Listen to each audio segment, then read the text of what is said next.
ఇప్పుడు అకర్మక క్రియతో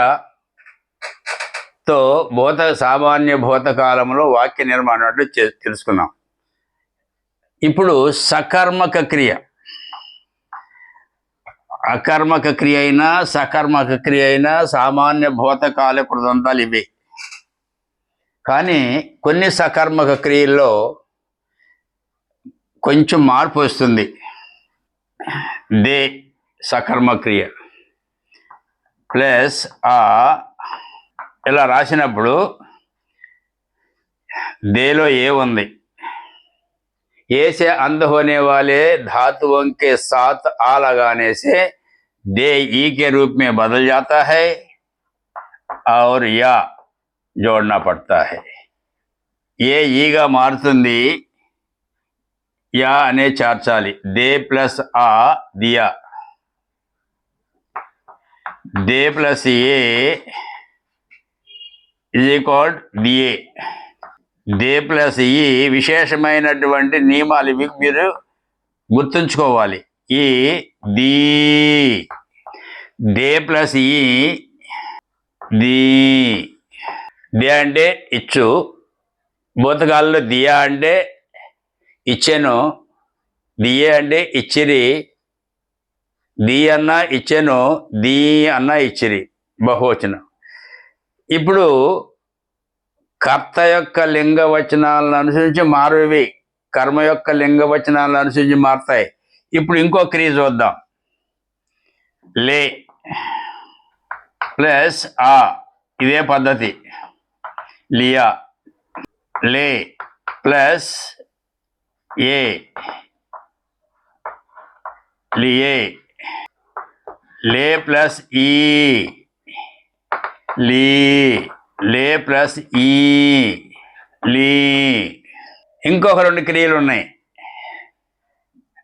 పీ, ఈకారాంత శబ్దం ఇది, ఆచార్చడం వలన పీ ఈకారాంతంగా మారుతుంది, పియా. పీ ప్లస్ ఏ పిఏ, పీ ప్లస్ ఈ పీ మార్పు రాదు, పీగానే ఉంటుంది. పీ ప్లస్ ఈ పీ.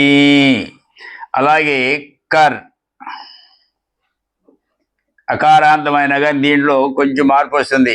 ప్లస్ ఆ కర అవ్వాలి వాస్తవంగా, కానీ దీనికి పర్మిషన్ ఉంది.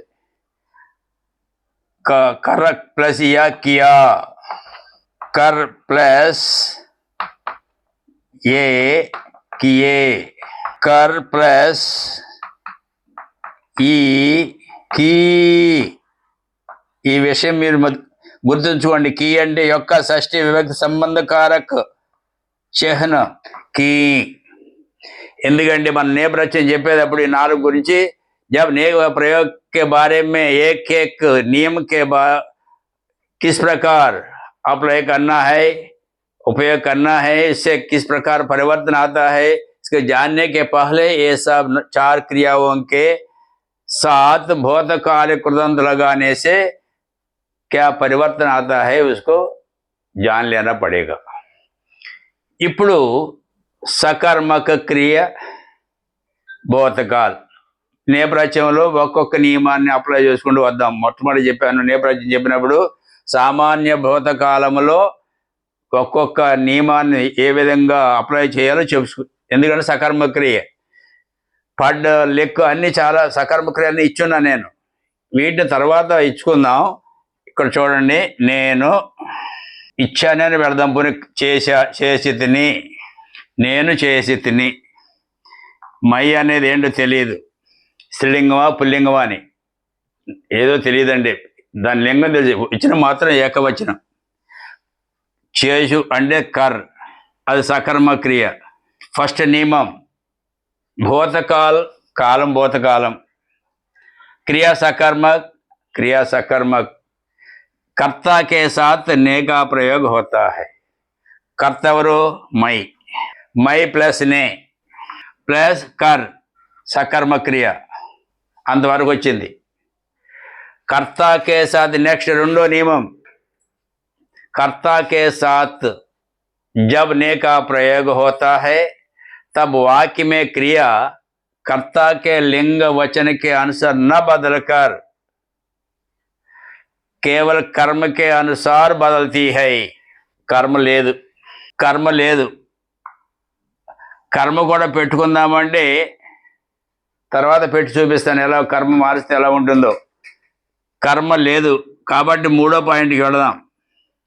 మూడో పాయింట్, కర్తకు నే చేర్చి కర్మకు కో చేర్చినా లేక कर्म లేకపోయినా कर्म का लुप्त होया कर्म के साथ कोच प्रत्यय जोड़ने से क्रिया सदा पुंलिंग एक वचन में क्रिया रहती है. అంటే ఇది మారు దీనికి చూసి వీటిలో ఏదైతే ఉందో వాటిలో ఒకటి వస్తుంది. పుంలింగ ఏకవచన్ ఆ. కర్ ప్లస్ ఆ కర అవ్వకూడదు కదా. ఏం చేయాలి ఇప్పుడు? మైనే కియా. మై స్త్రీలింగమైనా మైనే కియా, మై పుల్లింగమైనా మైనే కియా. ఇక్కడ కర్త ఏదైనా పెట్టండి. కర్త ఏది పెట్టినా కర్మ లేకపోతే, ఇదే విషయంలో ఒక టీచర్ గారిని ఇంటర్వ్యూ చేస్తుంటే కర్మ లేదుగా నేను ఎందుకు పెట్టాను అడిగింది. ఆమె పెట్టనంది. పెట్టకూడదు అంది, కర్మ లేదు కాబట్టి. కర్మతో సంబంధం లేదు, నియమమే ఉంది కర్మ లోపించినా అని. క్రియ సకర్మక క్రియ అయితే కర్తకు నే చేర్చాలి. నే చేర్చాం. నే చేర్చాము అంటే కర్త యొక్క లింగవచనాల నుంచి క్రియ మారదు, కర్మ యొక్క లింగవచనాల నుంచి మార్చాలి. కానీ ఇక్కడ కర్మ లేదు. కర్మ లేకపోయినా కర్మకు కో చేర్చినా ఎప్పుడూ పుంలింగ ఏకవచనంలో ఉంటుంది అనుకున్నాం. కర్మ లేదు కాబట్టి పుంలింగ ఏకవచనంలో పెట్టాం. ఇక్కడ కర్త ఏదన్నా పెట్టండి. మై తీసి తుమ్నే కియా, హమ్నే కియా. వహ అనేదానికి నే చేర్చడం వలన ఉస్నే కియా, వే అనేదాన్ని నే చేర్చడం వలన ఉన్హోనే కియా. వీటి కోసం అని చెప్పేసి ముందుగానే సర్వనామాలు, విభక్తి ప్రత్యయాలు, మార్పులు, వీటికి అనుబంధమైనవన్నీ. అందుకని అవన్నీ ముందు చెప్పుకుంటూ చెప్పిన తర్వాత ఇప్పుడు బోధకాలానికి వచ్చాం. కాబట్టి ఇక్కడ ఏదన్నా పెట్టండి. ఇని రామ్నే కియా, సీతానే కియా, రాధానే కియా, ఎవరన్నా కానీ కేవలము కియాగానే వస్తుంది. ఎందుకని కియాగా వస్తుంది? కర్మ లేదు కాబట్టి. సరే, ఇప్పుడు కర్మ పెడతాను. నేను రొట్టె తిన్నాను. నేను రొట్టె తిన్నాను, తింటిని. నేను అనేది కర్త, రొట్టె అనేది కర్మ, తిను అనేటువంటిది క్రియ. మై అనేటటువంటి దానికి తిను అంటే ఖా. ఖా అనేది సకర్మ క్రియ కాబట్టి నే పెట్టాలి. మైనే. కర్మెండి రోటీ.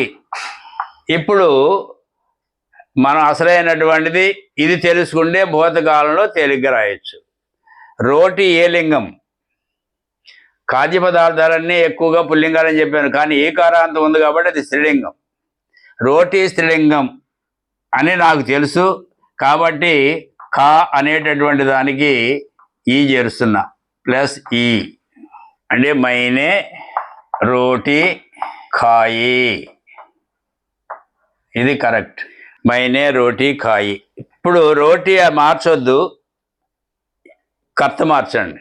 కర్త మార్చామనుకోండి, ఏది మార్చినా నే అనేది చేర్చడం వలన కర్త తన యొక్క లింగ వచనాల ప్రభావాన్ని కోల్పోతుంది కాబట్టి, కర్మ యొక్క లింగ వచనాలను అనుసరించి మారుతుంది కాబట్టి ఖాయి పెట్టాం.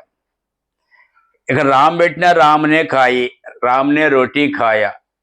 రామ్నే తప్పు, రామ్నే రోటీ ఖాయి. ఎందుకని? రామ్ పుల్లింగం కానీ రోటీ స్త్రీలింగం. ఇప్పుడు నాకు రోటీ అనేది ఏ లింగమో తెలియలేదు. దాంట్లో ఒక నియమం పెట్టుకున్నాం, కర్మ ఎప్పుడూ సంజ్ఞారూపంలో ఉంటుంది. అప్రాణివాచక శబ్దాలు చేర్చకూడదు. కాబట్టి అత్యవసరమైనటువంటి పరిస్థితుల్లో కర్మ ఏ లింగంలో ఉందో, ఏ వచనంలో ఉందో తెలియనప్పుడు దానికి పెట్టుకోమని చెప్పాం.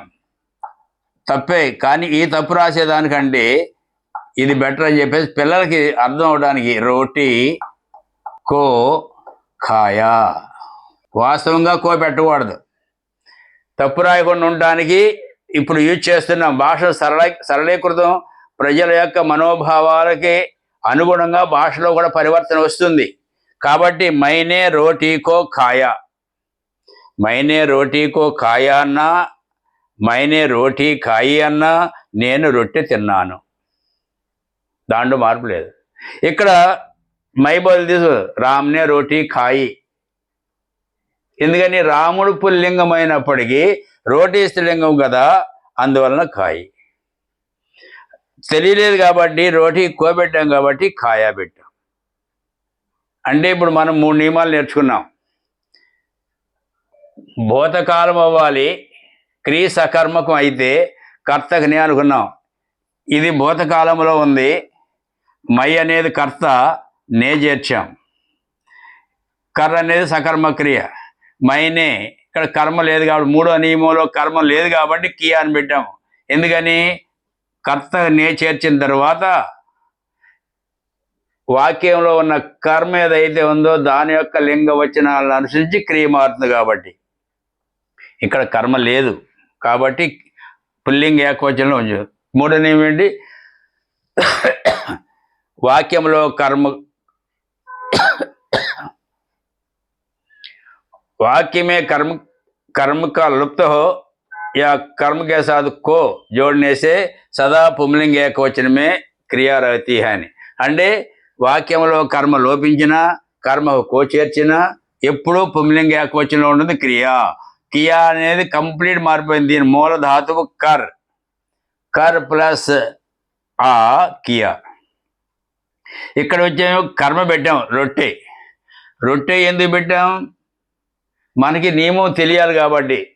స్త్రీలింగంలో ఇక్కడ రాముడు రొట్టె తినేను అన్నప్పుడు రాముడు పుల్లింగమైనప్పటికీ కూడా రామ్నే రోటీ ఖాయి, రామ్నే రోటీ ఖాయి. ఎందుకని రామ్ అనేటటువంటి దానికి నే చేర్చడం వలన ఆ కర్త ఏ లింగమైనా ఏ వచనమైనా దాన్ని అనుసరించి రాదు కాబట్టి, కర్మ ఏదైతే ఉందో దాని యొక్క లింగ వచనాన్ని అనుసరించి మారుతుంది కాబట్టి రోటీ స్త్రీలింగం కాబట్టి ఖాయి, రామ్నే రోటీ ఖాయి. ఇది అలాగే రోటీ తెలియలేదు, మైనే రోటీ ఖాయా, తుమ్నే ఇప్పుడు చాలా ఈజీ. ఇప్పుడు నే ప్రత్యయం వచ్చిందనుకో, కర్మ లేదనుకో, కళ్ళు మూసుకుని కర్తగా నే చేర్చేసి క్రియని పెట్టేయటమే. రామ్నే రోటీ ఖాయా, మైనే రోటీ ఖాయా, తుమ్నే రోటీ ఖాయా, ఉస్నే రోటీ ఖాయా, ఉన్హోనే రోటీ ఖాయా, ఆప్నే రోటీ ఖాయా, కిస్నే రోటీ ఖాయా, ఇలా ఏదైనా సరే కాయా కాయా కాయ. ఇప్పుడు దీనికి సంబంధించినటువంటిది పుల్లింగం పెడదాం, స్త్రీలింగం తీసేసి. నేను పండు తిన్నాను, నేను కర్త, పండు కర్మ, తిను అనేది క్రియ. ఇక్కడ కా పెట్టాం కాబట్టి ఇక్కడ ఇంకోటి పెట్టుకుందాం పోనీ కా బదులు. ఇది అర్థమవుతుంది కదా, విన్నారు కాబట్టి. ఇదే పెట్టిన తర్వాత ఇంకొక క్రియ కర్మను కూడా మారుద్దాం. మై అనే దానికి నేను, నేను అని చెప్పాలంటే మై, మై ప్లస్ భూతకాలంలో ఉంది, తిన్నాను అనేది క్రియ సకర్మకం ఉంది కాబట్టి నే చేర్చాలి, మైనే. పండు అంటే ఫల్, పండు అన్నదే పండ్లు అన్నది, రెండింటికి బహువచన ఏకవచన రెండింటికి అది. ఈ ఫల్ అనేటటువంటిది ఏ లింగం ఏ వచనం కావాలి. ఇప్పుడు ఇది రెండింటికి ఒకటే, ఏకవచనానికి బహువచనానికి.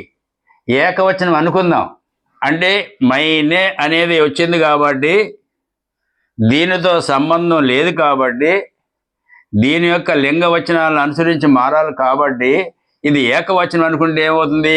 ఆ వస్తుంది. ఏకవచనం అనుకుందాం, ఖా ప్లస్ ఆ ఖాయా, మైనే ఫల్ ఖాయా, నేను పండు తిన్నాను. ఈ నేను తీసేయండి. ఇది నేను స్త్రీలింగమైనా పుల్లింగమైనా ఏదైనా సరే. సీతానే ఫల్కాయ, రామ్నే ఫల్కాయ, ఉన్హోనే ఫల్కాయ, ఆప్నే ఫల్కాయ, హమ్నే ఫల్కాయ, ఏదన్నా మార్చుకోండి. కర్త ఏది ఉన్నా దాంతో సంబంధం లేదు క్రియకి, ఫల్. ఇప్పుడు ఒక్కొక్కప్పుడు వాక్యంలో ఇదే వాక్యాన్ని మై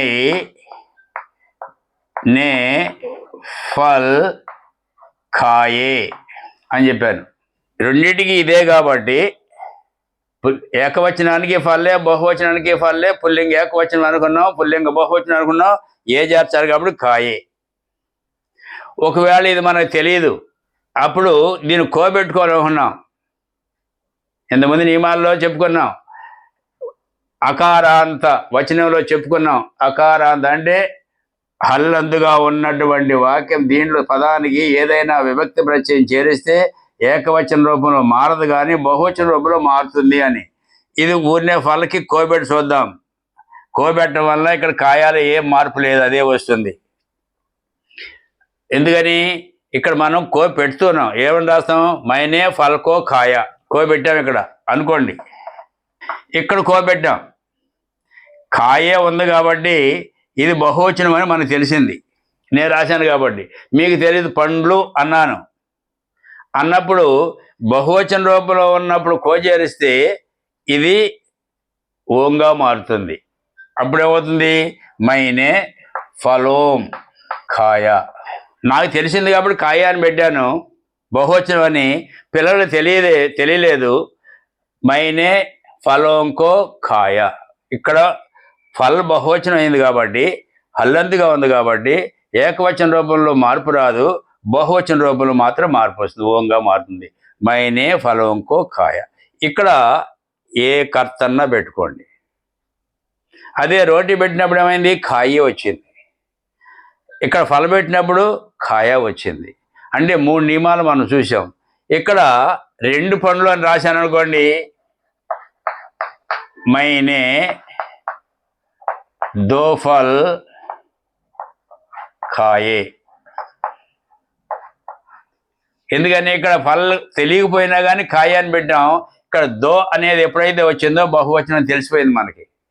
ఇక్కడ ఫల్ కాయ అన్నాను, దో ఫల్ కాయే అన్నాను. అదే దో ఫల్ కానీ కోబెట్టామనుకోండి, దో ఫలంకో కాయ అవుతుంది.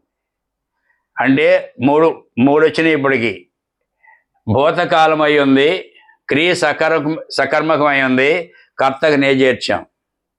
కర్తకు నేజేర్చాం కాబట్టి కర్మ యొక్క లింగవచనాల నుంచి మార్చాలి కాబట్టి ఇక్కడ రోటీ స్త్రీలింగం కాబట్టి ఈ చేర్చాం. ఇక్కడ ఫల్ పుల్లింగం కాబట్టి ఆ చేర్చాం. మైనే ఫల్ కాయ, మైనే రోటీ ఖాయి. ఇక్కడ మై అనేది ఎక్కడ మారలేదు. రోటీ మారింది, ఫల్ మారింది, కర్మ మారింది. కానీ ఇక్కడ ఫలంకో పెట్టాం, కాయా పెట్టాం. రోటీకో పెట్టాం, కాయా పెట్టాం. రోటీయా అని ఉందనుకో, రోటియా అని ఉందనుకో, రోటియోంకో కాయ. మైనే రోటియోంకో కాయ అంటే ఏంటి? నేను రొట్టెలు తిన్నాను. మైనే రోటియోం కో కాయ. కో అంటే నేను, కీకు అని అర్థం. రొట్టెలను నేను ఎన్నో రొట్టెలను తిన్నాను. ఇక్కడ కోబెట్టడం వల్ల కాయ వచ్చింది. ఇక్కడ రోటి శ్రీలింగం కాబట్టి కాయ వచ్చింది. రోటియం కో తీసేసాం అనుకోండి, రోటియా ఇక్కడ పెడతాను, కాయి. రోటియా కాయి, రోటియంకో కాయ. అంటే వాక్యములో కర్తనే చేర్చడం వలన దాని యొక్క లింగవచనాన్ని అనుసరించి మారదు, కర్మ యొక్క లింగవచనాన్ని అనుసరించి మారుతుంది అనే 2వ నియమానికి వాక్యం ఇది ఉదాహరణ. అలాగే 3వ నియమం ఏంటి? వాక్యములో కర్మ లోపించినా, కర్మకు కోచేర్చినా పుల్లింగ ఏకవచనం ఉంటుంది, ఎప్పుడు క్రియ.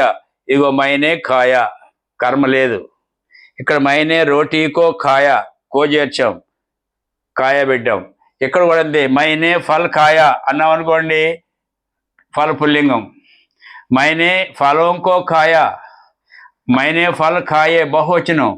ఈ విధంగా ఇక్కడ దో ఫల్ అన్నారు. ఇక్కడ అంటే మీకు ఫల్ అంటే ఏకవచనం బహువచనం తెలియదు కాబట్టి ఇక్కడ దో అంటే ఖచ్చితంగా తెలుస్తుంది. కాబట్టి దో ఫల్ కాయే. ఇప్పుడు 3 నియమాలు వచ్చినాయి, ఇంకా 2 నియమాలు ఉన్నాయి. ఆ 2 నియమాలు కూడా ఏంటో చూద్దాం.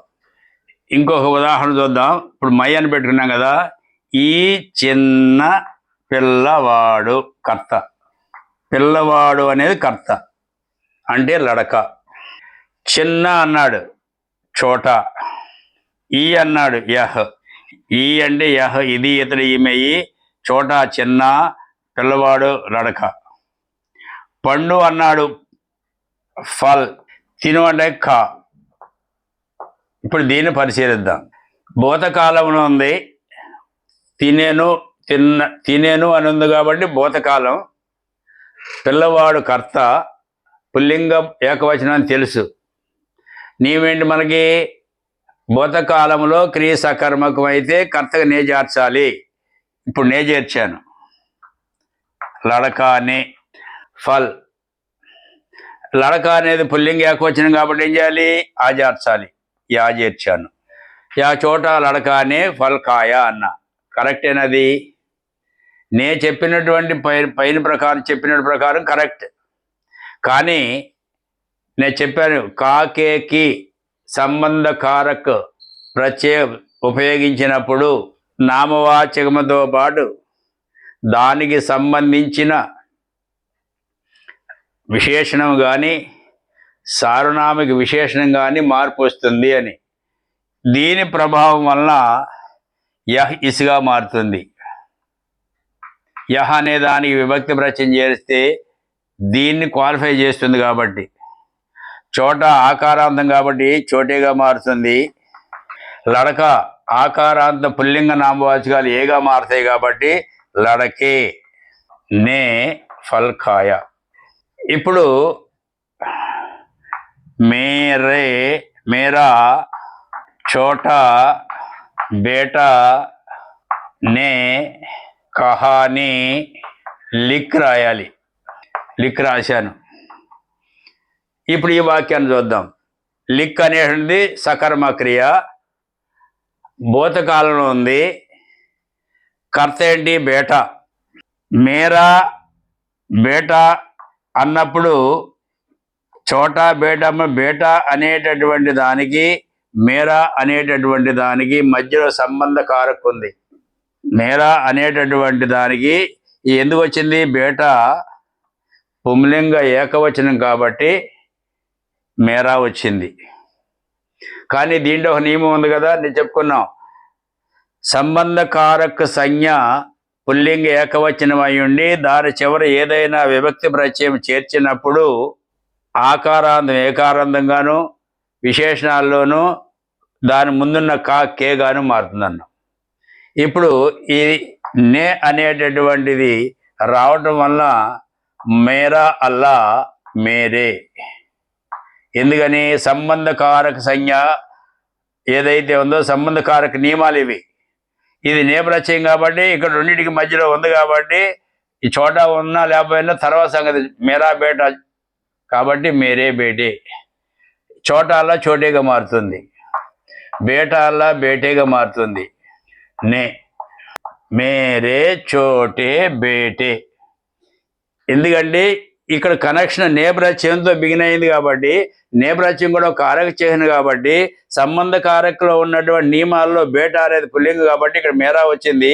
దీనికి సంబంధించినటువంటిది చోటా వచ్చింది. కానీ దీని తర్వాత ఏదైనా విభక్తి ప్రత్యయం వస్తే దీనికి సంబంధించిన ఆకారాంత పుల్లింగ యొక్క వచ్చిన నామవాచనం ఏగాను, దీనికి సంబంధించిన ఆతో అంతమయ్యే విశేషం ఏగాను, దీనికి సంబంధించిన కేగాను మారుతుందని చెప్పుకున్నాం. అందుకని ఇది ఏకవచనమైనా కదా మేరా వచ్చింది. ఇక్కడ నే పెట్టడం వల్ల ఇది ఏకవచనమైనా మేరే వచ్చింది. చోటాల్లా చోటే అయింది, బేటాల్లా బేటే అయింది. మేరే చోటే బేటేనే అంతవరకు ఉంది. ఇక్కడ ఇప్పుడు లిక్కి ఏం చేర్చాలి? ఈ భూతకాల కృదంతాల్లో ఏం చేర్చాలి? ఆ చేర్చాలా, ఏ చేర్చాలా, ఈ చేర్చాలా, ఈ చేర్చాలా? కహాని అది కర్మ. ఈకారాంత శబ్దం నామవాచ్యం కాబట్టి అది స్త్రీలింగం కాబట్టి కహాని. లిక్ ప్లస్ ఈ లిఖి. ఇప్పుడు నే ప్రత్యయంలో తర్వాత పాయింట్ బోల్, భూల్, లా, లగ్, సక్, చుక్. ఇవి సకర్మక క్రియలు అయినప్పటికీ కూడా అకర్మక క్రియకి ఏ నియమాలు అయితే వర్తిస్తాయో అలాగే వీటికి కూడా వర్తిస్తాయి. మై బోలా నేను రాకూడదు, నేను మాట్లాడాను. మై భూలా నేను మర్చిపోయాను. మై లాయా నేను తెచ్చాను. అంటే ఇవి సకర్మక క్రియలు అయినప్పటికీ నే ప్రత్యయం నియమం ప్రకారము నే ప్రత్యయం రాకూడదు కాబట్టి కర్త యొక్క లింగ వచన రామ్ బోలా, సీతా బోలి, వే బోలే. అలాగే సక్ చుక్కు లగ్, సక్ చుక్కు వచ్చినప్పుడు మూలధాతు అలాగే ఉంటుంది. భూతకాలం కానీ, వర్తమాన కాలం కానీ, భవిష్యత్ కాలం కానీ ఏదైనా కానీ ఆ కాలానికి సంబంధించినటువంటి కృదంతాలు వాడికి సకకి చుక్కుకి చేర్చాలి. అలాగే లగ్ వచ్చినప్పుడు మాత్రం దాని ముందున్నటువంటి కా అంటే ఏదైతే ధాతు ఉందో దానికి నే అనేటటువంటిది చేర్చాలి. నే అనేటటువంటిది నే ప్రత్యయం కాదు అది. దీనికి కా అనే దానికి నే చేస్తే కానా అంటే క్రియార్థక నామవాచకం అవుతుంది. ప్రతి ఏదన్నా సరే కర్త ఏదైనా సరే నే రాసి లగా, కానే లగా వారు తినసాగిరి, వే కానే లగ్తే హై వారు తినసాగుతుంది. సహజంగా భూతకాలంలోనే వస్తుంది, ఏ కాలంలోనైనా మనం యూజ్ చేసుకోవచ్చు. కాబట్టి ఈ సక్ చుక్కు లగ్ సకర్మక క్రియతో కలిసినప్పటికీ కర్తకి నేపథ్యం రాదు. ఇది గమనిస్తే సరిపోతుంది. ఆ తర్వాత లాస్ట్ ఏంటంటే సామాన్య, ఆసన్న, పూర్ణ, సందిగ్ధ భూతకాలాల్లో నే ఎలా వస్తుందో ఇప్పుడు దీని కంటిన్యూషన్ చెప్పుకుందాం.